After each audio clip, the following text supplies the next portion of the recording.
যদি তোমার পরিশ্রম এরকম হয়। তখন রাত 12টা বাজে, পুরো শহর ঘুমাচ্ছিল, কিন্তু কি এমন কারণ ছিল যে জীবনের চোখে ঘুম আসছিল না? ঘুমের পরিবেশ তার জন্য ছিল, রাত তার জন্য ছিল, শীতের মৌসুমটাও তার জন্য ছিল, কিন্তু কেন তার চোখে ঘুম আসছিল না বাকি অন্যদের মতো? কেন বিছানায় যাচ্ছিল না, বরং ও একটানা বইয়ের মধ্যে ঢুকেছিল? ও একটা কুঁড়ে ঘরে থাকতো, হ্যাঁ, আসলে ওটাকে কুঁড়ে ঘরই বলতে হবে। একটা ভাঙা ঘর, আর দেয়ালগুলো ছিল এরকম যে কোনো সময় ভেঙে পড়বে এমন অবস্থা।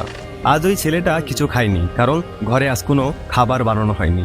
পরিবারের সবাই আজ ক্ষুধার্ত শুয়েছিল, কারণ গত 1 মাস ধরে ওদের ঘরে ওরকম কোনো বাজার আসছে না। দিনেও শুধুমাত্র এক বেলাই খেত, আর এর কারণ ছিল জীবনের বাবার অসুখের চিকিৎসা চলছিল। বাবা পুরো দিন বেহুশের মতো পড়ে থাকতো, আর মা কাজ করত, ওর বড় বোনও কাজ করত।